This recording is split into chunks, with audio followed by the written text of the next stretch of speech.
We currently have 7 new buses in that have been delivered late last year. They came in, and we will be receiving, and the good thing is we're going to be retiring, as we get the full 80 in, all of the old buses that should have been retired a few years ago.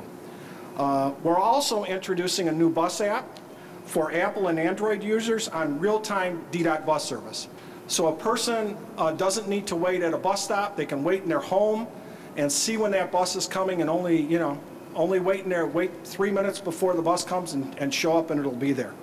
There are a lot of people to thank for this day, including our friends from the Federal Transit Administration and MDOT, who provided the funding for this. New Flyer, our bus manufacturing group, went out of their way to make sure that we got the buses early, and that is really significant. The normal time it takes to receive a bus when you put an order in is over 2 years. We're doing this in about 6 months. We were able to jump in the production place of systems like the Connecticut Department of Transportation, the Rochester and Pittsburgh bus systems. They gave up their place in the production schedule to make sure that we got our buses early. DDOT employees have spent many hours of making sure that this day happened. And that's from our operations, our maintenance folks, grants, purchasing, you name it. Everyone's contributed to this. It's been a real team effort. But most of all, the folks we need to be most grateful for are Mayor Duggan and the City Council. Long before Dan Dirk started here, and even before they took office, they were advocating very hard with the Federal Transit Administration, with the Obama administration, to get the buses. And this record time in getting the buses is a direct result of the advocacy of our mayor and our city council. And why? And I can tell you for the one reason: they really care. They care about our bus riders, they care about our employees, and they care about public transportation. I have the honor of introducing our mayor, Mike Duggan, to share his thoughts about the new buses and the app that will be available for our customers. Mayor? Thank you. I have a goal that we are going to run a first-class bus system in the city of Detroit. We're not close to that goal yet, but we're heading the right direction. And 2015 is going to be the year that DDOT actually runs bus service according to its published schedules. Before this year's over, we will, for the first time in 20 years, have the buses showing up at the time the schedules say they will. That's an extraordinary accomplishment. What the employees at DDOT have done so far is remarkable. We've had buses that have been in serious accidents, since somehow they have managed to bump out and put back on the road. Our drivers have been driving them safely, but it has been a very challenging experience, and we're still not at schedule. We appreciate the support of the federal government and the state in funding these buses. You have the first 7 here. There's going to be 80 coming in between now through August, basically 10 a month. And there's no doubt that the single biggest factor in getting these buses in is Joe Biden.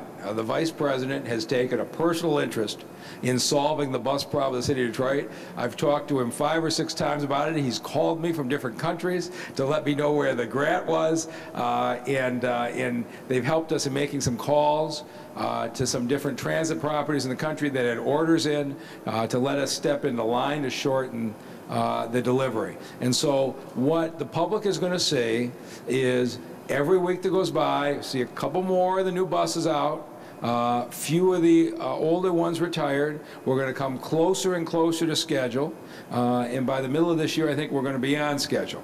In the meantime, it's cold, and it is very frustrating to stand out on a street corner and be looking down the street and wondering, is that bus a block away or is it 20 minutes away? And so now we have this new DDOT bus app that is so easy, even I can use it. So you have your smartphone, you download your DDOT bus app, and I know they're going to show you a more formal demonstration, but it isn't really that hard. You look at the route you want, and if you're at Jefferson in St. Aubin, you can click on the button, and you can click on where you are, and it will tell you the next bus is coming in 4 minutes. Or it might tell you the next bus is coming in 20 minutes. So if you are deciding whether to leave your house, to leave your work, to leave a building, you can stay where it's warmer for a longer period of time and then get out to the stop ahead of time. So in the short run, we're putting new buses on the street and we're letting you know how far away the bus is. And before this year's over, you're actually going to be able to open your schedule and count on the fact we're going to show up at the right time. It has been a far greater partnership with the mechanics, the bus drivers, and all the men and women of DDOT. And at this point, I want to introduce the president of ATU, our drivers union, and for folks in our community who are looking for a good job with a good career and would like to drive these buses. We are hiring right now. We are hiring bus drivers in this city today. You go to our website, detroitmi.gov, and come in and apply because we want you to join. And with that, I want to introduce the president of the drivers union, ATU President Fred Westbrook. Fred? Thank you, Mayor.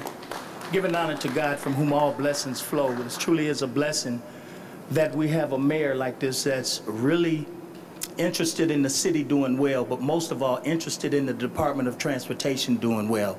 I'd like to thank Dan Dirks, the director of the Department of Transportation, for everything that him and the mayor has teamed up together with to make this a more efficient and effective transit system. And I also like to thank the fine men and women who I represent that get up every morning and drive the bus to take the citizens of Detroit to where they have to go under the conditions that we're under. These new buses is essential to our equipment that we'll be able to get the people where they have to go in a timely fashion without packing them on the bus, without them having to wait out in inclement weather a long period of time. So kudos to the mayor, kudos to the department, to Dan. We need more people like him that is interested in making this a world-class transit system. So I'm here for the long run. Our partnership is truly a great partnership, and we here just to make the transit system better for the citizens of Detroit. Thanks, Fred. And I do appreciate ATU, Fred Westbrook, his entire team, and our drivers. They've had some real challenges over the last 5-10 years, and they've performed very admirably. Equally so has been our mechanics.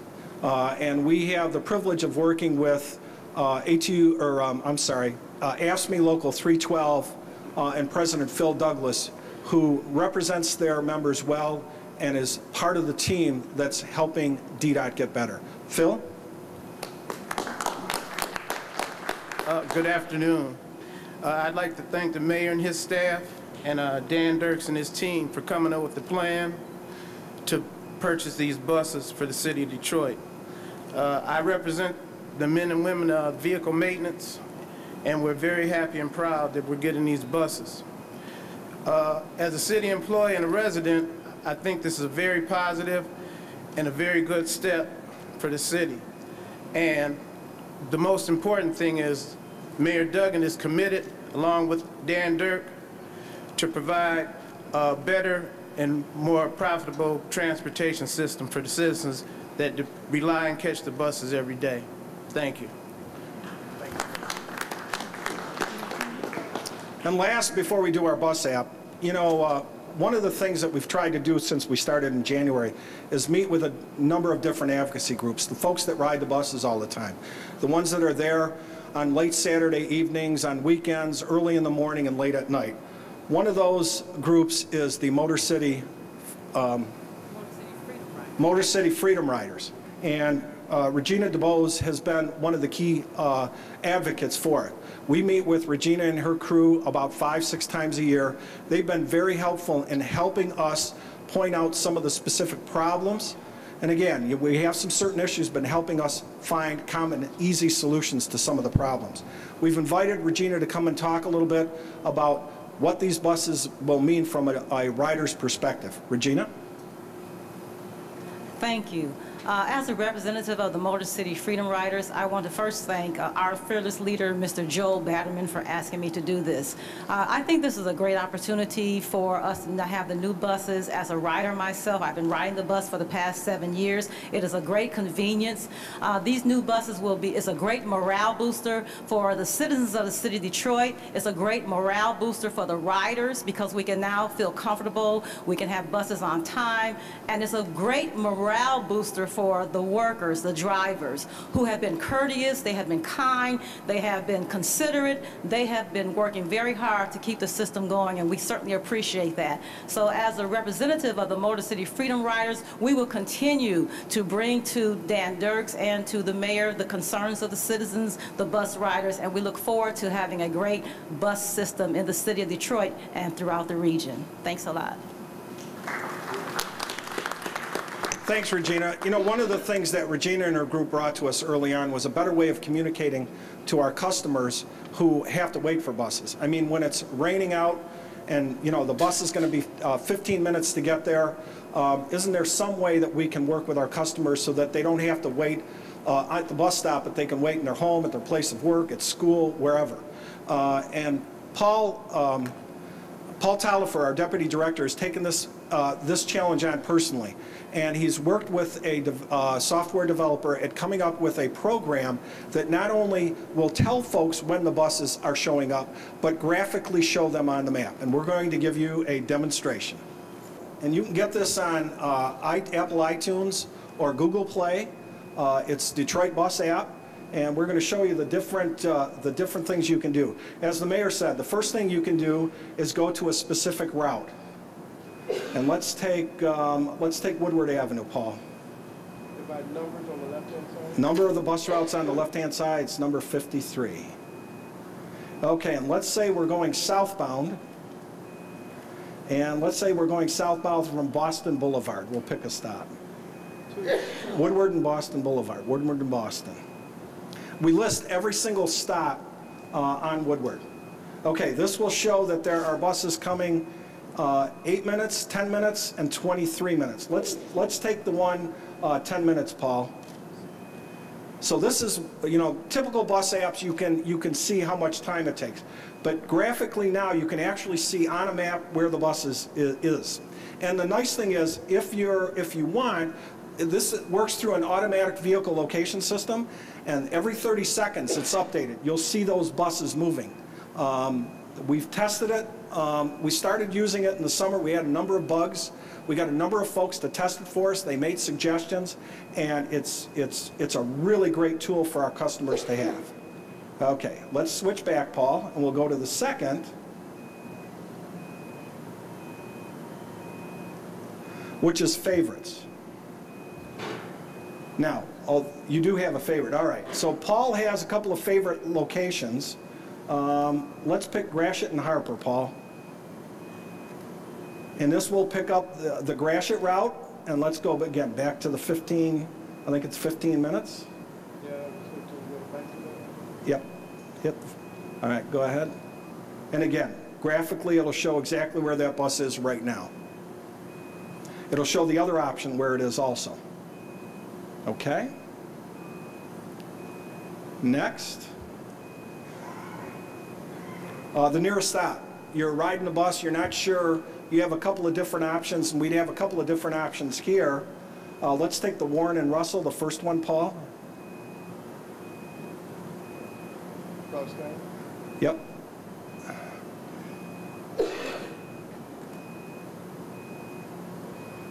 And that shows where the Warren bus is at the present time. Again, good, bad, or indifferent, it's reality. It shows you what's happening out there. Next. Trip planner.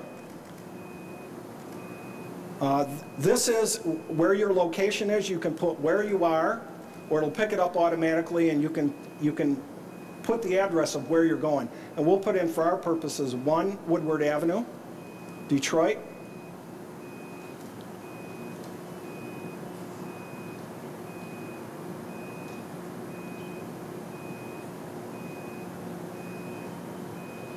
And it lists 3.4 miles, travel time 35 minutes, and identifies the Russell route for you. And then you go back and plug the Russell in. Right, at the location. Next, the last, is information. And one of the good things about the information, you'll see the mail sign here. Let me tell you, that is as important to us as anything, because it allows our customers to offer input to us. And quite honestly, a number of the improvements we had made to this on our testers were through folks identifying what their concerns were, and we absolutely made some adjustments in our bus app here. You also have the ability to take a picture. There's a camera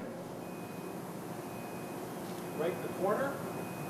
Let's say you're riding the bus, and the bus stop that you typically pick it up at, the bus stop sign is knocked over. You can send us a picture of that bus stop, and we'll get on it right away. And that's a quick and dirty summary of the bus app. Again, we tried to design it as simple as possible, yet give our customers a number of different options. It's on the iTunes Store and Google Play, and it's a really good tool for our customers to use. Questions?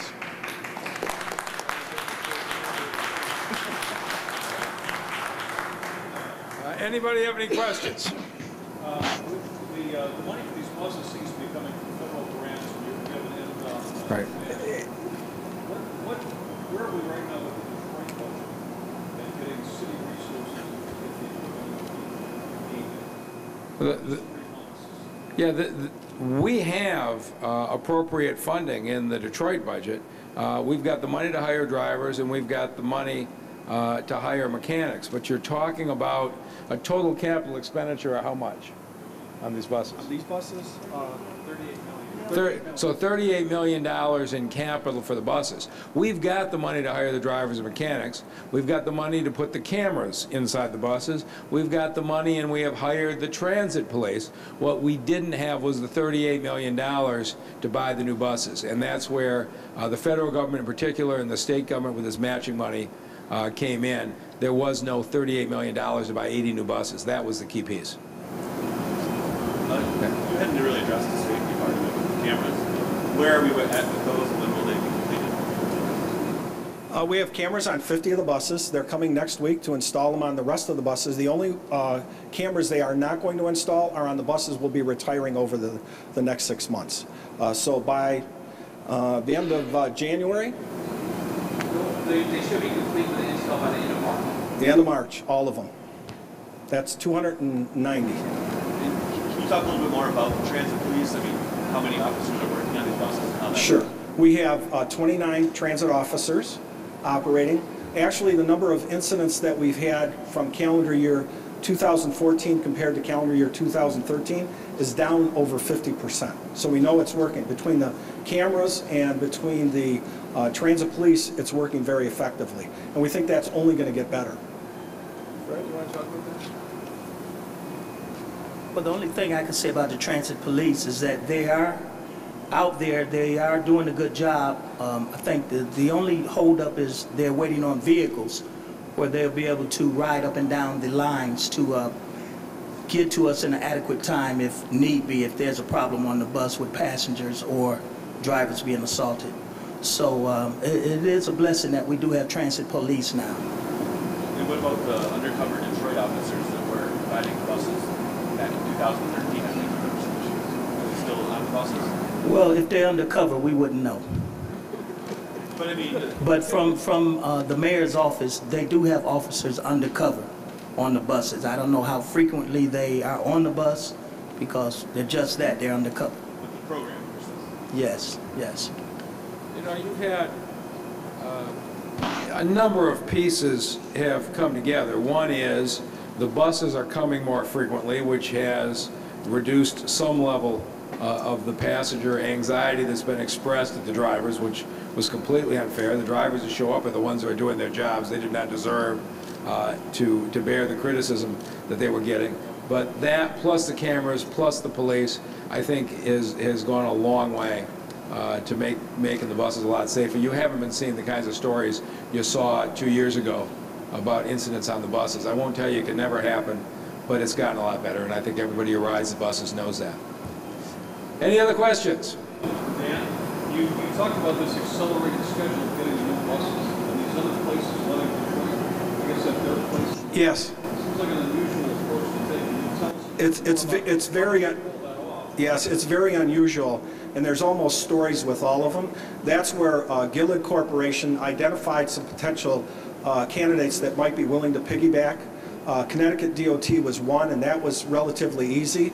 But in the case of Rochester, New York, actually I called a friend of mine who originates from Detroit that set up a meeting with the general manager and begged for me, and we were able to get another 10 that way. And in Pittsburgh area, they actually debated about, they didn't have the ability to do it, and Sam Elmer, our purchasing manager, literally did not get off the phone until they committed 10.